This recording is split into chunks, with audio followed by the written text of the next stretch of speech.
Okay, നമുക്ക് copper ഇലക്ട്രോഡിൻ്റെ electrode പൊട്ടൻഷ്യലാണ് കലോമിൽ electrode use ചെയ്ത് കണ്ടുപിടിക്കേണ്ടതെങ്കിൽ നമുക്ക് ആദ്യം ചെയ്യേണ്ടത് ആരാണ് ആനോഡ് ആരാണ് കാഥോഡ് എന്ന് ഐഡന്റിഫൈ ചെയ്യണം. കോപ്പറിൻ്റെ ഇലക്ട്രോഡ് പൊട്ടൻഷ്യൽ പോസിറ്റീവ് 0.34 വോൾട്ട് ആണ്. കലോമൽ ഇലക്ട്രോഡ് നമ്മൾ സാച്ചുറേറ്റഡ് KCl സൊല്യൂഷനാണ് യൂസ് ചെയ്യുന്നത്. അപ്പോൾ 0.2422 വോൾട്ട് ആണ്. ഇതിനകത്ത് ഹൈ ആയിട്ടുള്ള വാല്യൂ ഏതാണ്? കോപ്പർ ആണ്. അതുകൊണ്ട് കോപ്പർ ഇവിടെ ആരായിട്ട് ആക്ട് ചെയ്യും? കോപ്പർ ഇവിടെ ഹൈ ആയിട്ടുള്ള വാല്യൂ 0.34 വോൾട്ട് ആണ്. അപ്പം നമ്മൾ സിങ്ക് ഇലക്ട്രോഡ് യൂസ് ചെയ്തപ്പം കോപ്പർ എന്തായിട്ടാണ് ആക്ട് ചെയ്തത്? സിങ്ക് എന്തായിട്ട് ആക്ട് ചെയ്തത്? ആനോഡായിട്ട് ആക്ട് ചെയ്തത്. ഇവിടെ നമുക്ക് നോക്കുമ്പോൾ 0.34 വോൾട്ട് ആണ് ഹൈ. അതുകൊണ്ട് കോപ്പർ എന്തായിട്ട് ആക്ട് ചെയ്യും? കാഥോഡായിട്ട് ആക്ട് ചെയ്യും. കോപ്പർ കാഥോഡായിട്ട് ആക്ട് ചെയ്യും. ഇത് ലോ ആയതുകൊണ്ട് കലോമൽ ഇലക്ട്രോഡ് ആയിരിക്കും ആനോഡായിട്ട് ആക്ട് ചെയ്യേണ്ടത്. അപ്പോൾ നമ്മൾ ഫിഗർ വരയ്ക്കുമ്പം ആനോഡ് എപ്പോഴും എവിടെ ആയിരിക്കണം? ലെഫ്റ്റ് സൈഡിൽ ആനോഡായിരിക്കണം. അപ്പോൾ കലോമിൽ ഇലക്ട്രോഡാണ് ഇവിടെ കണക്ട് ചെയ്യേണ്ടത്. കലോമിൽ ഇലക്ട്രോഡ് ഞാൻ ഇനിയും വരയ്ക്കുന്നില്ല. ഈ കലോമിൽ ഇലക്ട്രോഡ് ആയിരിക്കണം ഇവിടോട്ട് നമ്മൾ പ്ലേസ് ചെയ്യുന്നത്. ഇനി റൈറ്റ് സൈഡിൽ വരുന്നത് കാഥോഡാണ്. റൈറ്റ് സൈഡിൽ വരുന്നത് കാഥോഡാണ്. അത് വരയ്ക്കാം. നമ്മുടെ കോപ്പറാണ്. എന്താ? കോപ്പർ ഡിപ്പ് ചെയ്തിട്ടുള്ള കോപ്പർ സൾഫേറ്റ് സൊല്യൂഷനാണ് നമ്മൾ യൂസ് ചെയ്തിരിക്കുന്നത്.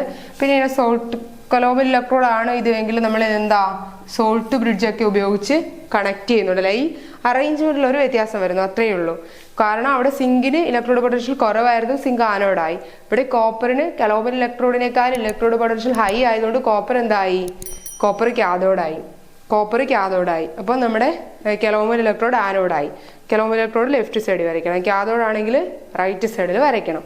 അപ്പം സ്ട്രക്ചറിൽ അതേ ഉള്ളൂ വ്യത്യാസം. പിന്നെ റിയാക്ഷനിൽ വ്യത്യാസം വരുന്നുണ്ട് അല്ലേ. റിയാക്ഷനിൽ നമ്മൾ ആനോഡിലെ റിയാക്ഷൻ എഴുതുമ്പം ആനോഡ് ആരാ? നമ്മുടെ കലോമൽ ഇലക്ട്രോഡാ. ആനോഡ് കലോമൽ ഇലക്ട്രോഡ് ആയതുകൊണ്ട് നമ്മൾ അവിടെ എഴുതി വെച്ചിരിക്കുന്ന ഇക്വേഷൻ ഉണ്ടല്ലോ, ആനോഡ് കലോമൽ ഇലക്ട്രോഡ് കാഥോഡ് ആണെങ്കിൽ ഏത് equation? Hg2Cl2 + 2 electron gives 2Hg + 2Cl- എന്ന് എഴുതിയില്ലേ? അല്ലെങ്കിൽ നമ്മുടെ കലോമൽ ഇലക്ട്രോഡിലെ ഇലക്ട്രോഡ് റിയാക്ഷൻ എഴുതിയില്ലേ? അത് തിരിച്ചെഴുതിയാൽ മതി. തിരിച്ചെഴുതുമ്പോൾ എന്ത് വരും? 2Hg + 2Cl- gives Hg2Cl2 + 2 electron. Anode ആണെങ്കിൽ ഇങ്ങനെ, കാഥോഡ് ആണെങ്കിൽ Hg2Cl2 + 2 electron gives 2Hg + 2Cl-. Cathode ആണെങ്കിൽ ഇത് നേരെ ഓപ്പോസിറ്റ്. ഓക്കെ, ഇനി ഇവിടുത്തെ കാഥോഡ് എന്ന് പറയുന്നത് കോപ്പർ ആണ്. അത് നമുക്ക് അറിയാവുന്നതാണ്. കോപ്പറിന്റെ റിഡക്ഷൻ ഇക്വേഷൻ എഴുതാൻ Cu2 + 2 ഇലക്ട്രോൺ യൂസ് Cu. ഇതാണ് റിയാക്ഷൻ വരുന്നത്. പിന്നെ നമ്മളിവിടെ ഈസെല്ല് കണ്ടുപിടിക്കാനായിട്ട് ഈസെൽ = എന്താണ്? ഈ കാഥോഡ് മൈനസ് ഈ ആനോഡാണ്. ഈ കാഥോഡ് മൈനസ് ഈ ആനോഡാണ്. ഈസെൽ = ഇവിടെ കാഥോഡ് എന്ന് പറയുന്നത് കോപ്പറാണ്. അതാണ് നമുക്ക് കണ്ടുപിടിക്കേണ്ടത്.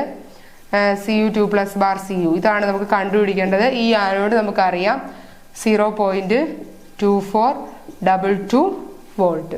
ഇതാണ് നമുക്ക് കണ്ടുപിടിക്കേണ്ടത്. അപ്പം ഇതിനെ നമ്മൾ ഇങ്ങോട്ടേക്ക് ഷിഫ്റ്റ് ചെയ്യുകയാണെങ്കിൽ ഈ Cu2 + Cu ഈക്വൽ ഈ സെല്ല് പ്ലസ് 0.2422 വോൾട്ട് എന്നാവും. ഈ സെല്ല് നമ്മളിവിടെ യൂസ് ചെയ്തിരിക്കുന്ന ഡിജിറ്റൽ ആയിട്ടുള്ള വോൾട്ട് മീറ്ററിൽ നമുക്ക് കാണാനായിട്ട് കഴിയും. അങ്ങനെ നമുക്ക് കോപ്പറിന്റെ എന്ത് കണ്ടുപിടിക്കാം. അങ്ങനെ ഏത് ഇലക്ട്രോഡിന്റെ വേണമെങ്കിലും ഇലക്ട്രോഡ് പൊട്ടൻഷ്യൽ നമുക്ക് കലോമൽ ഇലക്ട്രോഡ് യൂസ് ചെയ്തിട്ട് കണ്ടുപിടിക്കാനായിട്ട് കഴിയും. ഇതാണ് സംഭവം. പിന്നെ നമുക്ക് ഒരു കാര്യം കൂടെ പറയാനുണ്ട്. സെൽ റെപ്രസെന്റേഷൻ പറഞ്ഞില്ലല്ലോ. സെൽ റെപ്രസെന്റ് ചെയ്യാനാണെങ്കിൽ നമ്മുടെ സിങ്കിന്റെ ആണെങ്കിൽ സിങ്ക് ഇലക്ട്രോഡിന്റെ കണ്ടുപിടിക്കാൻ വേണ്ടി നമ്മൾ എന്താ ചെയ്തത്? ലെഫ്റ്റിൽ സിങ്ക് ആയിരുന്നു. ലെഫ്റ്റിൽ നമ്മൾ സിങ്ക് ആണ് പ്ലേസ് ചെയ്തത്. റൈറ്റിൽ നമ്മൾ യൂസ് ചെയ്തത് എന്താണ്? കലോമൽ ഇലക്ട്രോഡാണ്. അപ്പൊ ഇത് ആനോഡാണ്, ഇത് കാഥോഡ് ആണ് അല്ലെ. റിയാക്ഷൻ ഒക്കെ നമ്മൾ എഴുതി. ആനോഡാണെങ്കിൽ ആനോഡിൽ നടക്കുന്നത് Zn ഗിവ്സ് Zn2 + 2 ഇലക്ട്രോഡാണ്. കാഥോഡ് കലോമൽ ഇലക്ട്രോഡ് ആണ്. കാഥോഡ് ആണെങ്കിൽ Hg2Cl2 + 2 electron gives 2Hg + 2Cl- ആണ്. ഈ റിയാക്ഷൻ നമ്മൾ എഴുതിയതാണ്. ഞാൻ സെൽ റെപ്രസെന്റേഷൻ കാണിക്കാൻ വേണ്ടിയിട്ടാണ് രണ്ടാമത് എഴുതിയത്. അപ്പൊ ഇതിന് ഈ സെല്ല് റെപ്രസെന്റ് ചെയ്യുന്നത് എങ്ങനെയാണ്? സെൽ റെപ്രസെന്റേഷൻ ചെയ്യാനായിട്ട് ആദ്യം നമ്മൾ ആനോഡിൽ നടക്കുന്ന റിയാക്ഷൻ ആണ് എഴുതുന്നത്. നോക്ക്, Zn ബാർ എന്തായിട്ട് മാറി? Zn2 + ആയിട്ട് മാറി. പിന്നെ നമ്മൾ എന്ത് കൊടുക്കും? ഒരു ഡബിൾ സ്ലാഷ് കൊടുക്കൂ, സാൾട്ട് ബ്രിഡ്ജ്. ദെൻ ക്യാഥോഡിലാണെങ്കിൽ Hg2Cl2 എന്തൊക്കെയായിട്ട് മാറുന്നു? Hg ആയിട്ടും 2Hg എന്ന് വേണ്ട, Hg ആയിട്ടും Cl മൈനസ് ആയിട്ട് മാറി. ഒന്നുമില്ല, ആനോഡിൽ Zn gives Zn2 പ്ലസ് എന്നല്ലേ, അപ്പൊ Zn bar Zn2 plus. Salt bridge cathode Hg2Cl2 bar Hg bar Cl minus. ഇതാണ് സിങ്ക് ഇലക്ട്രോഡിന്റെ. കോപ്പർ ആണെങ്കിൽ നമുക്കൊന്നും കൂടെ എഴുതാം. കോപ്പർ ആണെങ്കിൽ നമ്മൾ എങ്ങനെ അറേഞ്ച് ചെയ്തത്? ലെഫ്റ്റിൽ എന്താ അറേഞ്ച് ചെയ്തത്? ലെഫ്റ്റിൽ നമ്മുടെ കലോമൽ ഇലക്ട്രോഡാണ് അറേഞ്ച് ചെയ്തത്.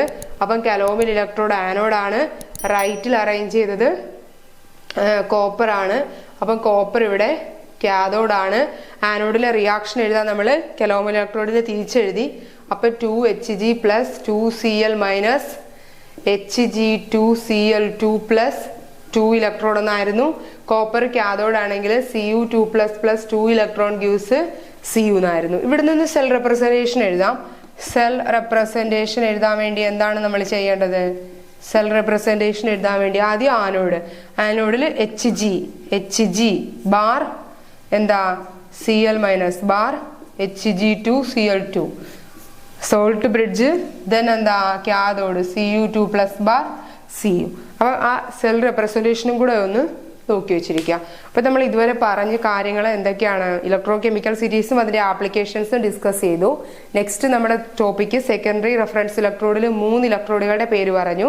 എന്തൊക്കെയായിരുന്നു? Calomel electrode, silver chloride electrode and glass electrode. ഇത്രയും കാര്യങ്ങൾ നമ്മൾ കലോമൽ ഇലക്ട്രോഡിനെ കുറിച്ച് മാത്രമേ ഡിസ്കസ് ചെയ്തുള്ളൂ.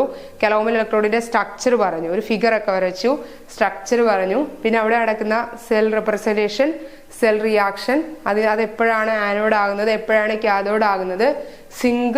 സിങ്കിന്റെ ഇലക്ട്രോഡ് പൊട്ടൻഷ്യൽ കാണാൻ വേണ്ടി നമ്മൾ എങ്ങനെയാണ് ഒരു കലോമൽ ഇലക്ട്രോഡിനെ യൂസ് ചെയ്യുന്നത്. അപ്പൊ അവിടെ നടക്കുന്ന റിയാക്ഷൻസും പിന്നെന്താണ് അവിടുത്തെ സെൽ റെപ്രസെന്റേഷനും ഒക്കെ എഴുതി. ഇനി കോപ്പറിന്റെ ആണ് കണ്ടുപിടിക്കേണ്ടതെങ്കിൽ കലോമൽ ഇലക്ട്രോഡ് എങ്ങനെ പ്ലേസ് ചെയ്യണം, അവിടുത്തെ റിയാക്ഷൻസ് എന്തൊക്കെയാണ്, ആരാണ് ആനോഡ്, ആരാണ് ക്യാഥോഡ്, അതുപോലെ തന്നെ നമ്മുടെ ആ ഇലക്ട്രോഡിന്റെ പൊട്ടൻഷ്യൽ എങ്ങനെ കണ്ടുപിടിക്കാം. ഇത്രയും കാര്യങ്ങളാണ് നമ്മൾ ഇതുവരെ ഡിസ്കസ് ചെയ്തത്. ഇനി നമ്മുടെ രണ്ടാമത്തെ സെക്കൻഡറി റെഫറൻസ് ഇലക്ട്രോഡ് ആയിട്ടുള്ള സിൽവർ ക്ലോറൈഡ് ഇലക്ട്രോഡിലേക്കാണ് നമ്മൾ പോകുന്നത്. ഓക്കെ, നമ്മൾ രണ്ടാമത്തെ റെഫറൻസ് ഇലക്ട്രോഡ് ആയിട്ടുള്ള സിൽവർ ക്ലോറൈഡ് ഇലക്ട്രോഡാണ് ഡിസ്കസ് ചെയ്യാനായിട്ട് പോകുന്നത്. ഇതാണ് നമ്മുടെ സിൽവർ ക്ലോറൈഡ് ഇലക്ട്രോഡിന്റെ സ്ട്രക്ചർ. നമുക്ക് സ്ട്രക്ചർ കാണുമ്പോൾ തന്നെ അറിയാം നമ്മുടെ എന്താണ് കലോമൽ ഇലക്ട്രോഡിനെക്കാളും കുറച്ചും കൂടെ സിമ്പിൾ ആണ് എന്ത് ഈ സിൽവർ ക്ലോറൈഡ് ഇലക്ട്രോഡ്. കലോമൽ ഇലക്ട്രോഡ് എന്ന് പറയുമ്പോൾ കലോമൽ ഇലക്ട്രോഡ് കുറച്ചും കൂടെ വലുതായിരുന്നു അല്ലേ, അപ്പൊ അതിനേക്കാൾ ചെറുതായി എന്ന് വെച്ചാൽ കുറച്ചും കൂടെ പോർട്ടബിൾ ആയിട്ട് മാറി silver chloride electrode. Standard hydrogen electrode ഒക്കെ നമുക്ക് പോർട്ട് ചെയ്യുക എന്ന് വെച്ചാൽ എവിടെ നിന്നെങ്കിലും ഒരിടത്തു നിന്ന് മറ്റൊരിടത്തോട്ട് കൊണ്ടുപോകാന്ന് വെച്ചാൽ ഹൈലി ഡിഫിക്കൽട്ട് ആയിരുന്നു. കലോമൽ ഇലക്ട്രോഡ് ആയപ്പോൾ കുറച്ചും കൂടെ നമുക്ക് സിമ്പിൾ ആയി. പിന്നെ സിൽവർ ക്ലോറൈഡ് ഇലക്ട്രോഡ് ആണെങ്കിൽ അതിനേക്കാൾ കുറച്ചും കൂടെ സിമ്പിൾ ആയിരിക്കും. സ്ട്രക്ചർ കാണുമ്പോൾ തന്നെ നമുക്ക് മനസ്സിലാവും. ഇതാണ് സ്ട്രക്ചർ. എന്താ സംഭവം എന്ന് വെച്ചാൽ ഇതും ഒരു ഗ്ലാസ് ട്യൂബ് തന്നെയാണ്.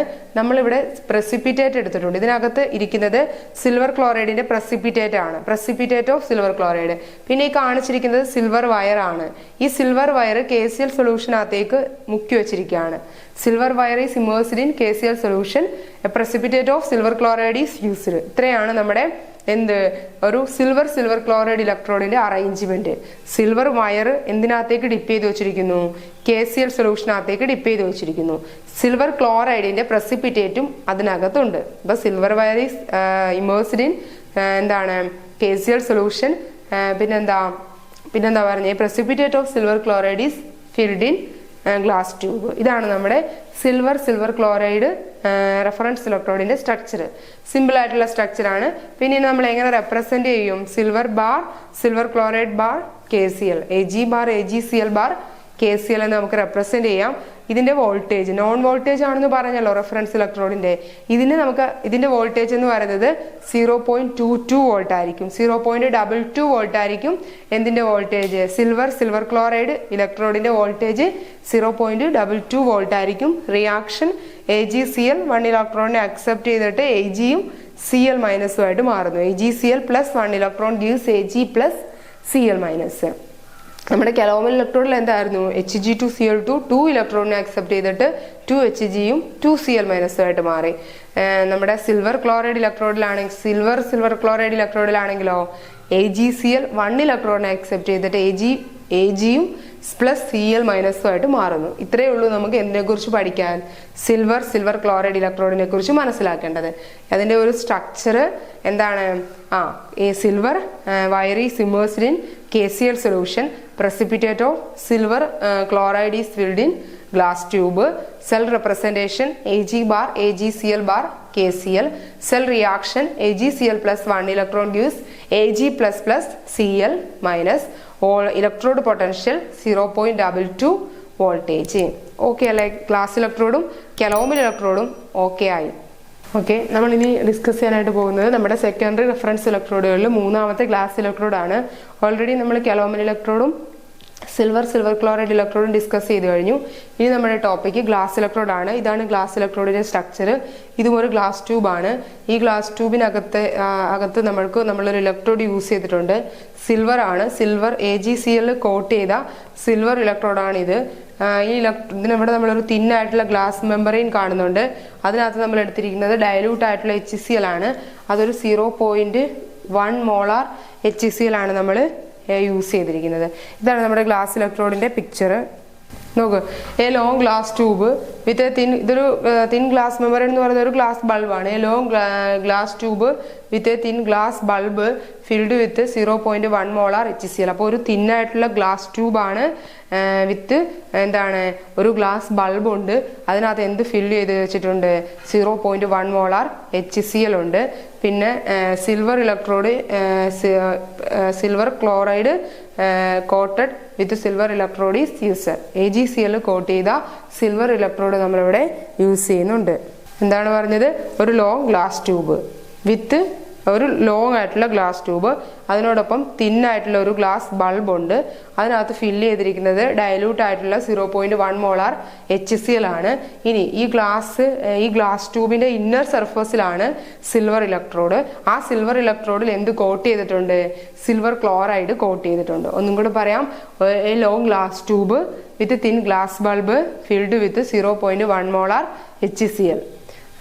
The inner surface of the glass is used silver electrode coated by silver chloride. Inner surface, ഗ്ലാസിന്റെ ഇന്നർ സർഫസിൽ സിൽവർ ഇലക്ട്രോഡ് ഉണ്ട്. എന്ത് കോട്ട് ചെയ്ത സിൽവർ ഇലക്ട്രോഡാണ്? AgCl, സിൽവർ ക്ലോറൈഡ് കോട്ട് ചെയ്ത സിൽവർ ഇലക്ട്രോഡാണ്. ഇതാണ് നമ്മുടെ ഗ്ലാസ് ഇലക്ട്രോഡിന്റെ സ്ട്രക്ചർ. ഒരു ലോങ് ആയിട്ടുള്ള ഗ്ലാസ് ട്യൂബാണ്. A long glass tube. താഴെ എന്തുണ്ട്? With a thin glass bulb, ചെറിയൊരു തിന്നായിട്ടുള്ള ഒരു ഗ്ലാസ് ബൾബ് ഉണ്ട്. അതിൽ എന്ത് ഫിൽഡ് ചെയ്തിരിക്കുന്നു? Filled with 0.1 molar HCl. Inner surface of the glass is used silver electrode coated with silver chloride. Inner സർഫസിൽ സിൽവർ ഇലക്ട്രോഡ് ഉണ്ട്, സിൽവർ ക്ലോറൈഡ് കോട്ട് ചെയ്തിട്ടുള്ള സിൽവർ ഇലക്ട്രോഡ്. ഇതാണ് നമ്മുടെ ഗ്ലാസ് ഇലക്ട്രോഡിന്റെ സ്ട്രക്ചർ. ഇനി നമുക്ക് ഗ്ലാസ് ഇലക്ട്രോഡ് യൂസ് ചെയ്തിട്ട് pH മെഷർ ചെയ്യാനായിട്ട് കഴിയും. For pH measurement H+ ion selective glass electrode is used. നമ്മളിവിടെ 0.1 മോളാർ ഡയലൂട്ട് HCl ആ ബൾബിൽ ഫില്ല് ചെയ്തിട്ടില്ലേ? അതാ പറയുന്നത് H+ അയോൺ സെലക്റ്റീവ് ആയിട്ടുള്ള ഗ്ലാസ് ഇലക്ട്രോഡാണ് നമ്മൾ pH മെഷർമെന്റ് ചെയ്യുന്നത് കൊണ്ട് യൂസ് ചെയ്യുന്നത്. pH മെഷർമെന്റിന് വേണ്ടിയിട്ട് നമ്മളിവിടെ എന്താ യൂസ് ചെയ്യുന്നത്? H+ ion selective glass electrode ആണ് യൂസ് ചെയ്യുന്നത്. ഇതിന് ഈ ഗ്ലാസിന്റെ പ്രത്യേകത ലോ മെൽറ്റിംഗ് ഗ്ലാസ് ആണ്, ഹൈ ഇലക്ട്രിക്കൽ കണ്ടക്ടിവിറ്റി ആണ്. ലോ മെൽറ്റിംഗ് ഗ്ലാസ് ആണ്, ഹൈ ഇലക്ട്രിക്കൽ കണ്ടക്ടിവിറ്റി ആണ്. പിന്നെ ഇതിന്റെ റെപ്രസെന്റേഷൻ വരുന്നത് Ag bar AgCl bar 0.1 molar HCl. ഗ്ലാസിന്റെ ഇന്നർ സർഫസിൽ സിൽവർ ഇലക്ട്രോഡ് യൂസ് ചെയ്യുന്നുണ്ട്. എന്ത് കോട്ട് ചെയ്ത സിൽവർ ഇലക്ട്രോഡാ? AgCl കോട്ട് ചെയ്ത സിൽവർ ഇലക്ട്രോഡ്. അതാ പറഞ്ഞ Ag bar AgCl. ഇനി ഗ്ലാസ് ബൾബിൽ 0.1 മോളാർ HCl ഫില്ല് ചെയ്തിട്ടുണ്ട്. Ag bar AgCl bar 0.1 molar HCl. അതാണ് അതിന്റെ സെൽ റെപ്രസെന്റേഷൻ. ഇവിടുത്തെ പ്രിൻസിപ്പിൾ എന്താന്ന് വെച്ചാൽ, നമ്മളിവിടെ ഈ ഗ്ലാസ് ഇലക്ട്രോഡിനെ നമുക്ക് എന്തിന്റെ ആണോ ഇലക്ട്രോഡ് പൊട്ടൻഷ്യൽ കണ്ടുപിടിക്കേണ്ടത് അല്ലെങ്കിൽ pH മെഷർ ചെയ്യേണ്ടത്, ആ സൊല്യൂഷൻസിനകത്തേക്ക് നമ്മൾ എന്ത് ചെയ്യാറുണ്ട്? ഡിപ്പ് ചെയ്ത് വെക്കും. അങ്ങനെ ഡിപ്പ് ചെയ്ത് വെക്കുന്ന സമയത്ത് when two solutions of different concentration, നമ്മുടെ ഈ ഡയലൂട്ട് HClന്റെയും അതുപോലെ തന്നെ നമ്മൾ ഡിപ്പ് ചെയ്ത് വെക്കുന്ന സൊല്യൂഷന്റെയും കോൺസെൻട്രേഷൻ എന്തായിരിക്കും? ഡിഫറെന്റ് ആയിരിക്കും. രണ്ട് സൊല്യൂഷൻസിന്റെ കോൺസെൻട്രേഷൻ ഡിഫറെന്റ് ആയിട്ട് വരുമ്പോൾ when two solutions of different concentration is separated by a semi permeable membrane, a potential is developed. നമ്മളിവിടെ ഒരു തിന്നായിട്ടുള്ള ഗ്ലാസ് മെമ്പറൈൻ അല്ലേ യൂസ് ചെയ്യുന്നത്. അപ്പൊ ഈ ഗ്ലാസ് മെമ്പറൈൻ രണ്ട് സൊല്യൂഷൻസിനെയും സെപ്പറേറ്റ് ചെയ്യുന്നുണ്ട്. കോൺസെൻട്രേഷൻ ഡിഫറൻ്റ് ആയിട്ടുള്ള രണ്ട് സൊല്യൂഷൻസിനെ ഈ തിന്നായിട്ടുള്ള ഗ്ലാസ് മെമ്പറൈൻ എന്ത് ചെയ്യുന്നുണ്ട്, ആ സെമി പെർമിയബിൾ മെമ്പറൈൻ സെപ്പറേറ്റ് ചെയ്യുന്നുണ്ട്. അപ്പോൾ രണ്ട് കോൺസെൻട്രേഷനായ സൊല്യൂഷൻസ് ആയതുകൊണ്ട് അവിടെ എന്ത് ഡെവലപ്പ് ചെയ്യും, ഒരു പൊട്ടൻഷ്യൽ ഡെവലപ്പ് ചെയ്യും. അതാണ് നമ്മുടെ glass ഇലക്ട്രോഡിന്റെ principle. When two solutions of different concentrations are separated by a semi-permeable membrane, a potential difference is developed at the glass electrode. ഇതാണ് എന്ത് ഗ്ലാസ് ഇലക്ട്രോഡിന്റെ പ്രിൻസിപ്പിൾ ചോദിച്ചാൽ നമ്മൾ എഴുതേണ്ടത്. പിന്നെ നമ്മൾ പറഞ്ഞതുപോലെ തന്നെ ഗ്ലാസ് ഇലക്ട്രോഡിന്റെയും ഇലക്ട്രോഡ് പൊട്ടൻഷ്യൽ നോൺ ആണ് 0.6 വോൾട്ട് ആണ്. അതുകൊണ്ടാണല്ലോ അതിനെ റെഫറൻസ് ഇലക്ട്രോഡ് എന്ന് നമ്മൾ പറയുന്നത്. പിന്നെ നമുക്കിവിടെ നോൺ സ്റ്റിക്വേഷനും കൂടെ ഓർത്ത് വെക്കണം. ഈ സെല്ലല്ല, ഇവിടെ ഗ്ലാസ് ഇലക്ട്രോഡ് ആണ്. EG is equal to E0G minus 0.0591 by N ആണ്. ഇവിടെ നമ്പർ ഓഫ് ഇലക്ട്രോൺ 1 ആണ്. ലോഗ് കോൺസെൻട്രേഷൻ ഓഫ് H+ ആവണം. അപ്പം 1/H+ ആണ്. ഈ നമ്മൾ ഈ ലോഗ് 1/H+ എന്ന് പറഞ്ഞാൽ എന്താ, അതിനെ മൈനസ് ലോഗ് H+ എന്ന് എഴുതാം അല്ലേ. ലോഗ് 1/H+നെ നമുക്ക് എങ്ങനെ എഴുതാം, മൈനസ് ലോഗ് H+ എന്ന് എഴുതാം. Negative logarithm of hydronium ion concentration എന്താണെന്ന് നമ്മൾ പഠിച്ചിട്ടുണ്ട്, pH ആണെന്ന് പഠിച്ചിട്ടുണ്ട്. pH is the negative logarithm of H+ ion concentration അല്ലെങ്കിൽ ഹൈഡ്രോണിയം അയോൺ കോൺസെൻട്രേഷൻ എന്ന് പഠിച്ചിട്ടുണ്ട്. pH is equal to minus log H+ എന്ന് പഠിച്ചിട്ടുണ്ട്. ലോഗ് 1/H+ എന്ന് വെച്ചാൽ അത് മൈനസ് ലോഗ് H+ ആണ്. അപ്പോൾ അതിന് പകരം നമുക്ക് pH എന്ന് കൊടുക്കാം. അപ്പോൾ നമ്മുടെ equation EG is equal to glass ഇലക്ട്രോഡിന്റെ cell potential is equal to E0G standard glass ഇലക്ട്രോഡിന്റെ പൊട്ടൻഷ്യൽ മൈനസ് 0.0591 by 1 ആയതുകൊണ്ട് അത് 0.0591 എന്ന് മാത്രം വരും ഇൻറ്റു pH. ഈ ഇക്വേഷനും കൂടെ ഗ്ലാസ് ഇലക്ട്രോണിന്റെ കേസിൽ എന്ത് ചെയ്യുക, ഓർത്ത് വെക്കുക. അപ്പം ഗ്ലാസ് ഇലക്ട്രോഡിന്റെ സ്ട്രക്ചർ നമ്മൾ 3 ഗ്ലാസ് ഇലക്ട്രോഡിന്റെ സ്ട്രക്ചർ നമ്മൾ പറഞ്ഞു. ഒരു ലോങ് ആയിട്ടുള്ള ഗ്ലാസ് ട്യൂബാണ് വിത്ത് തിന്നായിട്ടുള്ള ഒരു ഗ്ലാസ് ബൾബ് ഉണ്ട്. അതിന് ഫിൽഡ് വിത്ത് 0.1 മോളാർ HCl ആണ്. ഇന്നർ സർഫസ് ഓഫ് ദ ഗ്ലാസ്സിൽ നമ്മൾ AG ഇലക്ട്രോഡ് യൂസ് ചെയ്തിട്ടുണ്ട്. AgCl ഫില്ല് ചെയ്ത് കോട്ട് ചെയ്ത AG ഇലക്ട്രോഡാണ് നമ്മൾ യൂസ് ചെയ്തിരിക്കുന്നത്. സെൽ റെപ്രസെൻറ്റേഷൻ പറഞ്ഞു, AG bar AgCl bar 0.1 molar HCl. പിന്നെ നമ്മൾ ലോ മെൽറ്റിംഗ് ഗ്ലാസ് ആണ്, ഹൈ ഇലക്ട്രിക്കൽ കണ്ടക്ടിവിറ്റി ആണ്. pH മെഷർമെന്റിന് വേണ്ടി H+ അയോൺ സെലക്റ്റീവ് ആയിട്ടുള്ള ഗ്ലാസ് ഇലക്ട്രോഡുകളാണ് യൂസ് ചെയ്യുന്നത്. പിന്നെ രണ്ട് solutions, when two solutions of different concentration are separated by a semi permeable membrane, a potential difference is developed. നമ്മൾ ഏത് സൊല്യൂഷൻ്റെ ആണോ കണ്ടുപിടിക്കേണ്ടത് അതിനകത്തേക്ക് ഡിപ്പ് ചെയ്ത് വെക്കുന്ന ടൈമിൽ ഈ രണ്ട് സൊല്യൂഷൻ്റെയും കോൺസെൻട്രേഷൻസ് ഡിഫറൻ്റ് ആയിരിക്കും. അത് സെപ്പറേറ്റ് ചെയ്തിട്ട് ഒരു സെമി പെർമിയബിൾ മെമ്പറൈനും ഉണ്ട്. അപ്പോൾ അവിടെ ഒരു പൊട്ടൻഷ്യൽ ഡിഫറൻസ് ഡെവലപ്പ് ആകുന്നു. ഇവിടുത്തെ നമ്മുടെ നോൺ ആയിട്ടുള്ള ഇലക്ട്രോഡ് പൊട്ടൻഷ്യൽ എന്ന് പറയുന്നത് 0.6 വോൾട്ട് ആയിരിക്കും. പിന്നെ നോൺ സ്റ്റിക്വേഷൻ പറഞ്ഞു, EG is equal to E0G minus 0.0591 by N ആണ്. ഇവിടെ 1 ആണ് ഇലക്ട്രോണിന്റെ എണ്ണം. Log 1 concentration of H+. Log 1 concentration of H+ എന്ന് പറയുന്നത് മൈനസ് ലോഗ് H+ ആണ്. മൈനസ് ലോഗ് H+ എന്ന് പറയുന്നത് pH ആണ്. അപ്പോൾ equation, final equation EG is equal to EG0 minus 0.0591 into എന്ത് വരും, pH എന്ന് വരും. അപ്പോൾ ഇതിനകത്തുനിന്ന് നമുക്ക് എന്ത് കണ്ടുപിടിക്കാനായിട്ട് പറ്റുന്നു, pH കണ്ടുപിടിക്കാൻ വേണ്ടിയിട്ട് എന്ത് യൂസ് ചെയ്യാം, നമ്മുടെ ഗ്ലാസ് ഇലക്ട്രോഡ് യൂസ് ചെയ്യാനായിട്ട് കഴിയുന്നു. അതും അതിൻ്റെ ഒരു അഡ്വാൻറ്റേജ് ആണ്. അപ്പം നമ്മൾ സെക്കൻഡറി റെഫറൻസ് ഇലക്ട്രോഡുകളായ കലോമൽ ഇലക്ട്രോഡിന്റെ സ്ട്രക്ചർ, അതിന്റെ റെപ്രസെന്റേഷൻ, കലോമൽ ഇലക്ട്രോഡ് ആനോഡ് ആകുന്ന ഒരു കേസും അപ്പോഴെങ്ങനെയാണ് ഇലക്ട്രോഡ് പൊട്ടൻഷ്യൽ കണ്ടുപിടിക്കുന്നത്, അതിന്റെ റെപ്രസെന്റേഷൻ ഒക്കെ വരുന്നത് എങ്ങനെയാണ്, കലോമൽ ഇലക്ട്രോഡ് ആനോഡ് ആകുന്ന ഒരു കേസും അതിന്റെ സ്ട്രക്ചർ, റെപ്രസെന്റേഷനും റിയാക്ഷൻസും എല്ലാം നമ്മൾ ഡിസ്കസ് ചെയ്തു. നെക്സ്റ്റ് നമ്മൾ ഡിസ്കസ് ചെയ്തത് സിൽവർ ക്ലോറൈഡ് ഇലക്ട്രോഡ് ആണ്. അതിനെക്കുറിച്ച് കൂടുതലൊന്നും തന്നെ നമുക്ക് പഠിക്കാനില്ലായിരുന്നു. ഒരു ചെറിയ അതിന്റെ ഒരു സ്ട്രക്ചർ, പിന്നെ അതിന്റെ ഒരു സെൽ റെപ്രസെന്റേഷൻ, അതിന്റെ ഒരു സെൽ റിയാക്ഷൻ, അത്രേ സിൽവർ ക്ലോറൈഡ് ഇലക്ട്രോഡിൽ ഉണ്ടായിരുന്നുള്ളൂ. പിന്നെ ഗ്ലാസ് ഇലക്ട്രോഡിന്റെ സ്ട്രക്ചർ, അതിന്റെ കുറച്ച് പ്രത്യേകത കാര്യങ്ങൾ, പിന്നെ അവിടെ യൂസ് ചെയ്യുന്ന നോൺ സ്റ്റിക്വേഷൻ, അത് ഉപയോഗിച്ചിട്ട് നമ്മൾ എങ്ങനെയാണ് pH കണ്ടുപിടിക്കുന്നത്, ഇത്രയും കാര്യങ്ങളാണ് നമ്മൾ ഡിസ്കസ് ചെയ്തത്. ഇത്രയും കാര്യങ്ങൾ ക്ലിയർ ആയില്ലേ? ഓക്കെ, നമ്മളിനി ഡിസ്കസ് ചെയ്യാനായിട്ട് പോകുന്നത് കുറച്ച് ടേംസുകളാണ്. അതായത് നമുക്കറിയാം കണ്ടക്ടേഴ്സ് എന്താണ്, ഇൻസുലേറ്റേഴ്സ് എന്താണെന്നൊക്കെ നമ്മൾ കുഞ്ഞു ക്ലാസ്സുകളോടെ പഠിക്കുന്ന കാര്യങ്ങളാണ്. നമ്മൾ പഠിച്ചിട്ടുണ്ട് സബ്സ്റ്റൻസ്, ഏത് സബ്സ്റ്റൻസുകളാക്കാണോ ഇലക്ട്രിസിറ്റി പാസ് ചെയ്യാനായിട്ടുള്ള കഴിവുള്ളത് അവരെ നമ്മൾ കണ്ടക്ടേഴ്സ് എന്ന് പറയും. The substance which allow the passage of electricity are called conductors. The substance which do not allow the passage of electricity are called insulators. അല്ലേ, നമ്മൾ പലതരത്തിലുള്ള കണ്ടക്ടേഴ്സും ഇൻസുലേറ്റേഴ്സും ഒക്കെ പഠിച്ചിട്ടുണ്ട് അല്ലേ. കണ്ടക്ടേഴ്സ് എന്ന് വെച്ചാൽ ഇലക്ട്രിസിറ്റി കണ്ടക്ട് ചെയ്യുന്നവർ കണ്ടക്ടേഴ്സ്, ഇലക്ട്രിസിറ്റി കണ്ടക്ട് ചെയ്യാത്തവർ അല്ലെങ്കിൽ പാസ് ചെയ്യാത്തവർ ഇൻസുലേറ്റേഴ്സ്. അത് നമുക്ക് അറിയാവുന്ന കാര്യമാണ്, ജസ്റ്റ് എഴുതിയിട്ടെന്നേ ഉള്ളൂ. ഇനി നമുക്ക് രണ്ട് തരത്തിലുള്ള കണ്ടക്ടേഴ്സ് ഉണ്ട്, അത് നിങ്ങൾ പഠിച്ചിട്ടുള്ള ടോപ്പിക്ക് തന്നെയാണ്. ഇതെല്ലാം നമ്മൾ റെസിസ്റ്റൻസ്, ഇത് ഈ പറഞ്ഞിരിക്കുന്ന ടോപ്പിക്കുകളെല്ലാം തന്നെ നമ്മുടെ +2 സിലബസിലുണ്ട്. +2 conductor, resistance, specific resistance, conductance, specific conductance, ഇതെല്ലാം നമ്മൾ പഠിച്ചിട്ടുണ്ട്. അപ്പോൾ ഇത് നിങ്ങൾക്ക് പുതിയ കാര്യങ്ങളൊന്നുമല്ല, ജസ്റ്റ് ഒന്ന് ശ്രദ്ധിച്ചിരുന്നാൽ മനസ്സിലാക്കാൻ പറ്റുന്ന കുറച്ച് കാര്യങ്ങളാണ്. നമുക്ക് കണ്ടക്ടേഴ്സിനെ രണ്ടായിട്ട് ഡിവൈഡ് ചെയ്യാം, electronic conductors and electrolytic conductors. Conductors are of 2 types, electronic conductors and electrolytic conductors. Electronic conductors എന്ന് പറഞ്ഞാൽ metals, semiconductors are electronic conductors. Metals, semiconductors are electronic conductors. Electrolytic conductors എന്ന് വെച്ചാൽ salt solutions, acids, molten സോൾട്ടുകൾ. Molten salt എന്ന് വെച്ചാൽ ഉരുകിയ സോൾട്ടുകൾ. Salt solutions, acids, molten salts are electrolytic conductors. അപ്പോൾ കണ്ടക്ടേഴ്സ് ആർ ഓഫ് 2 ടൈപ്സ്. ഏതൊക്കെയാണ്? Electronic conductors and electrolytic conductors. Electronic conductors are electrolytic conductors. Electronic കണ്ടക്ടേഴ്സിന് example metals and semiconductors. Electrolytic കണ്ടക്ടേഴ്സിന് example acid, molten salt, salt solutions അല്ലേ. ഇനി നമുക്ക് electronic കണ്ടക്ടേഴ്സിനാണോ electrolytic കണ്ടക്ടേഴ്സിനാണോ conductivity high എന്ന് ചോദിച്ചാൽ നമുക്ക് പറയാം കണ്ടക്ടിവിറ്റി വെരി ലോ ആയിരിക്കും. ആർക്ക്? ഇലക്ട്രോളിറ്റിക് കണ്ടക്ടേഴ്സിന്റെ കണ്ടക്ടിവിറ്റി വെരി ലോ ആയിരിക്കും. ആരെക്കാലി? മെറ്റൽസിനെ കാലി. Conductivity of electrolytic conductors are very low than metals. മെറ്റൽസിനെക്കാളി ഇലക്ട്രോളിറ്റിക് കണ്ടക്ടേഴ്സിന് കണ്ടക്ടിവിറ്റി കുറയാനായിട്ടുള്ള കാരണങ്ങൾ, 2 കാരണങ്ങൾ നമുക്ക് പറയാം. Less number of charge carriers per unit volume.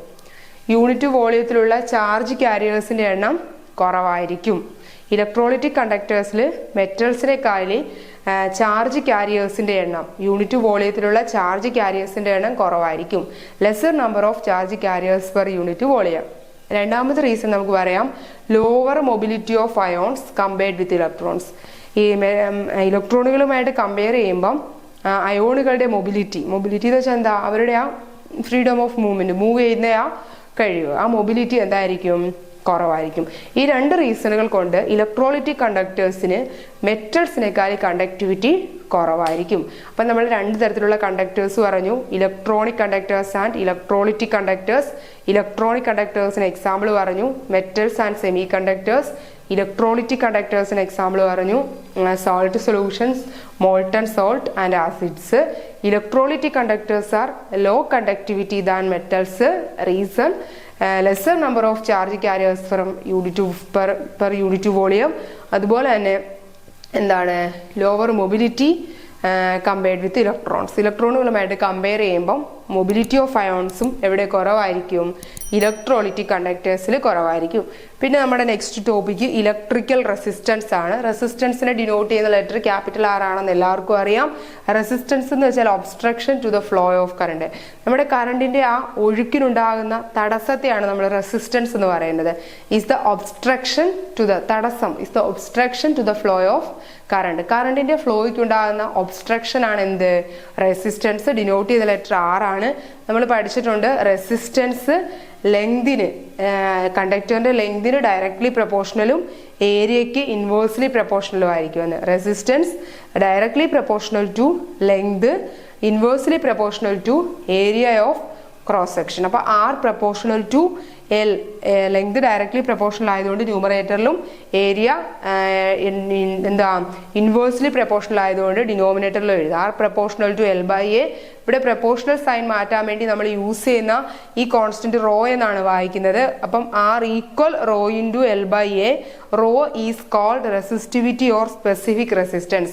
റോയെ നമ്മൾ സ്പെസിഫിക് റെസിസ്റ്റൻസ് എന്നോ അല്ലെങ്കിൽ റെസിസ്റ്റിവിറ്റി എന്നോ പറയുന്നു. യൂണിറ്റ് ഓം ആണ്. ഇപ്പം ഇലക്ട്രിക്കൽ റെസിസ്റ്റൻസ് എന്ന് വെച്ചാൽ is the obstruction to the flow of current ആണ്. Resistance directly proportional to length, അപ്പോൾ R proportional to L. Inversely proportional to area of cross section, R proportional to L by A. Proportional sign മാറ്റാൻ വേണ്ടി ഒരു constant വെച്ച് multiply ചെയ്യുന്നുണ്ട്. അപ്പോൾ R is equal to rho into L by A. ആ കോൺസ്റ്റന്റിനെയാണ് നമ്മൾ റെസിസ്റ്റിവിറ്റി അല്ലെങ്കിൽ സ്പെസിഫിക് റെസിസ്റ്റൻസ് എന്ന് പറയുന്നത്. അതിന്റെ യൂണിറ്റ് ഓം ആയിരിക്കും. Resistance is the obstruction to the flow of current ആണ്. Resistance R proportional to L by A. Proportional sign മാറ്റാൻ വേണ്ടി യൂസ് ചെയ്ത കോൺസ്റ്റന്റ് റോ ആണ്. Rho is called specific resistance or resistivity ആണ്. പിന്നെ നമ്മൾ പറഞ്ഞത് ഇലക്ട്രിക്കൽ കണ്ടക്ടൻസ് ആണ്. ഇതിൽ കണ്ടക്ടൻസിനെ റെപ്രസെന്റ് ചെയ്ത ലെറ്റർ സി ആണ്. കണ്ടക്ടൻസ് റെസിസ്റ്റൻസിന്റെ റെസിപ്രോക്കൽ ആയിരിക്കും. Conductance is the reciprocal of resistance. അപ്പൊ C is equal to 1/r എന്ന് എഴുതാം. R is equal to rho into L by A എന്ന് ഇവിടെ എഴുതി വെച്ചിട്ടുണ്ട്. അപ്പൊ സി ആണെങ്കിൽ ഇതിന്റെ റെസിപ്രോക്കൽ. അപ്പൊ ഇത് തിരിച്ചെഴുതുക. ആ C is equal to A by rho into L എന്ന് വരും. A by rho into L എന്ന് വരും. നമുക്കിതിനെ അങ്ങ് 1/ρ എന്ന് സെപ്പറേറ്റ് ചെയ്ത് എഴുതാം. അപ്പം 1/ρ ഇൻറ്റു എ ബൈ എൽ എന്ന് വരും അല്ലേ. Rho into L by A ആണ് എന്ത്? റെസിസ്റ്റൻസ്. അതിന്റെ റെസിപ്രോക്കൽ ആണ് കണ്ടക്ടൻസ്. അപ്പൊ C is equal to 1/ρ into A by L എന്ന് വരും. മനസ്സിലായോ? റെസിസ്റ്റൻസ് എന്ന് പറഞ്ഞാൽ rho into L by A ആണ്. ഇതിന്റെ റെസിപ്രോക്കൽ ആണ് കണ്ടക്ടൻസ്. അപ്പൊ C is equal to rho എന്ന് പറയുന്നത് 1/ρ ആവും, എൽ ബൈ എ എന്ന് പറയുന്നത് എ ബൈ എൽ ആവും. അപ്പോൾ 1/ρ ഇൻറ്റു എ ബൈ എൽ ആവും അല്ലേ. ഡയറക്റ്റ് ആയിട്ട് അങ്ങ് എഴുതാവുന്നതേ ഉള്ളൂ. നെക്സ്റ്റ് കണ്ടക്ടിവിറ്റി ആണ്. കണ്ടക്ടിവിറ്റിയെ നമ്മൾ സ്പെസിഫിക് കണ്ടക്ടൻസ് എന്ന് പറയും. കണ്ടക്ടിവിറ്റി അല്ലെങ്കിൽ സ്പെസിഫിക് കണ്ടക്ടൻസിനെ ഡിനോട്ട് ചെയ്യുന്ന ലെറ്റർ ക്യാപിറ്റൽ ലെറ്റർ കെ ആണ്. കണ്ടക്ടിവിറ്റി എന്ന് പറയുന്നത് റെസിസ്റ്റിവിറ്റിയുടെ റെസിപ്രോക്കൽ ആണ്. റെസിസ്റ്റിവിറ്റിയുടെ റെസിപ്രോക്കൽ ഓഫ് റെസിസ്റ്റിവിറ്റി. റെസിസ്റ്റിവിറ്റി എന്ന് പറഞ്ഞാൽ റോ ആണ്. അപ്പം കെ ഈസ് ഈക്വൽ ടു 1/ρ ആണ്. കെ ഈസ് ഈക്വൽ ടു എന്താണ്? 1/ρ ആണ്. അപ്പം നമ്മളിവിടെ സി കണ്ടക്ടൻസ് കണ്ടുപിടിക്കുന്ന ഒരു ഇക്വേഷൻ എഴുതി വെച്ചിട്ടുണ്ട്. അതൊന്നുകൂടി ഇവിടെ എഴുതി. C is equal to 1/ρ into A by L. അപ്പോൾ ഈ 1/ρയ്ക്ക് പകരം നമുക്ക് എന്ത് കൊടുക്കാം? കെ എന്ന് കൊടുക്കാം. കെ എന്ന് പറയുന്നത് റെസിസ്റ്റിവിറ്റിയുടെ റെസിപ്രോക്കലാ കണ്ടക്ടിവിറ്റി. അപ്പോൾ ഇവിടുത്തെ 1/ρയ്ക്ക് പകരം കെ എന്ന് കൊടുത്താൽ equation C is equal to K into A by L എന്നാവും. K into A by L എന്നാവും. എ ബൈ എല്ലിന് നമ്മൾ സെൽ കോൺസ്റ്റന്റ് എന്നാണ് അറിയപ്പെടുന്നത്. ഇവിടെ എൽ എന്ന് പറയുന്നത് നമ്മുടെ ഇലക്ട്രോഡുകളുടെ ഡിസ്റ്റൻസ് ആണ്. Distance between two electrodes.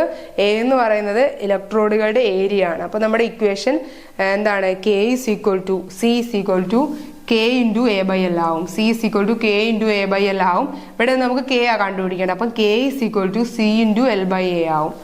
K കണ്ടുപിടിക്കാൻ വേണ്ടി സി അങ്ങ് വളഞ്ഞു. കെ ഇവിടെ നിൽക്കുകയാണ്. അപ്പോൾ എ ബൈ എൽ ഇങ്ങ് വന്നു. അപ്പം K is equal to C into L by A ആവും. കണ്ടോ? കെ അല്ലേ നമുക്ക് വേണ്ടത്. അപ്പം കെ അവിടെ നിർത്തിയിട്ട് ഈ എ ബൈ എൽ സിയിലേക്ക് വന്നാൽ അത് എൽ ബൈ എ എന്നാകത്തില്ലേ. അപ്പം K is equal to C into L by A. C എന്താന്ന് പറഞ്ഞാൽ എന്താ? കണ്ടക്റ്റൻസ് ആണ്. അപ്പം conductivity is equal to K conductivity is equal to conductance into L by A നമ്മൾ സെൽ കോൺസ്റ്റന്റ് എന്നാണ് പറഞ്ഞത്. അപ്പം conductivity is equal to conductance into cell constant എന്ന് നമുക്ക് എഴുതാം. അപ്പം നമ്മൾ ഈ ടോപ്പിക്ക് ഒന്നും കൂടെ പറയാം. കണ്ടക്ടേഴ്സും ഇൻസുലേറ്റേഴ്സും ഉണ്ട്. കണ്ടക്ടേഴ്സ് രണ്ട് ടൈപ്പിൽ, electronic and electrolytic conductors. Example പറഞ്ഞു മെറ്റൽസ്, സെമി കണ്ടക്ടേഴ്സ്. ഇലക്ട്രോളിറ്റിക് കണ്ടക്ടേഴ്സിനും എക്സാമ്പിൾ പറഞ്ഞു. ഇലക്ട്രോളിറ്റിക് കണ്ടക്ടേഴ്സിന് മെറ്റൽസിനേക്കാൾ കണ്ടക്ടിവിറ്റി കുറയാനുള്ള രണ്ട് കാരണങ്ങൾ പറഞ്ഞു. റെസിസ്റ്റൻസ് എന്താണെന്ന് പറഞ്ഞു.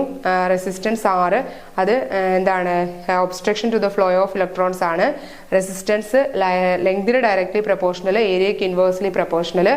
R proportional to L by A. അവിടെ വരുന്ന കോൺസ്റ്റന്റ് റോ ആണ്. റെസിസ്റ്റിവിറ്റി അല്ലെങ്കിൽ സ്പെസിഫിക് റെസിസ്റ്റൻസ്. കണ്ടക്ടൻസ് C ആണ്. റെസിസ്റ്റൻസിന്റെ റെസിപ്രോക്കൽ ആണ്. അപ്പൊ C is equal to 1/ρ into A by L എന്ന് വന്നു. നെക്സ്റ്റ് കണ്ടക്ടിവിറ്റി ആണ് പറഞ്ഞത്. റെസിസ്റ്റിവിറ്റിയുടെ റെസിപ്രോക്കൽ ആണ്. അപ്പം K is equal to 1/ρ ആണ്. K is equal to 1/ρ ആണ്. സിയുടെ ഇക്വേഷൻ അവിടെ എടുത്ത് എഴുതുന്നു. അപ്പൊ C is equal to 1/ρ into A by L ആണ്. 1/ρയ്ക്ക് പകരം നമ്മൾ K എന്ന് കൊടുക്കുന്നു. അപ്പൊ C is equal to K into A by L ആണ്. അവിടെ നിന്ന് K കണ്ടുപിടിക്കുന്നു. അപ്പം K is equal to C into A by L എന്ന് വരുന്നു. K conductivity. അപ്പം conductivity is equal to C conductance into എന്താണ്? L by A എന്ന് പറഞ്ഞാൽ സെൽ കോൺസ്റ്റന്റ് ആണ്. അപ്പം conductivity is equal to conductance into cell constant. ഇവിടെ നമ്മൾ L ആയിട്ട് യൂസ് ചെയ്യുന്നത് ഡിസ്റ്റൻസ് ബിറ്റ്വീൻ ടു ഇലക്ട്രോഡ്സ് ആണ് L. A എന്ന് പറഞ്ഞാൽ ഇലക്ട്രോഡുകളുടെ ഏരിയ ആണ്. അപ്പോൾ നമ്മൾ ഇന്നത്തെ ക്ലാസ്സിൽ ഇത്രയും ടോപ്പിക്കുകളാണ് ഡിസ്കസ് ചെയ്യുന്നത്. ബാക്കി ക്ലാസ്സുകളുമായിട്ട് മൊഡ്യൂൾ 1ന്റെ കുറച്ച് ഭാഗങ്ങളൂടെ നമുക്ക് വരുന്നുണ്ട്. സെല്ലുകൾ, പ്രൈമറി സെല്ല്, സെക്കൻഡറി സെല്ല്, പിന്നെ കൊറോഷൻ സയൻസ് എന്ന് പറയുന്ന പാർട്ട്.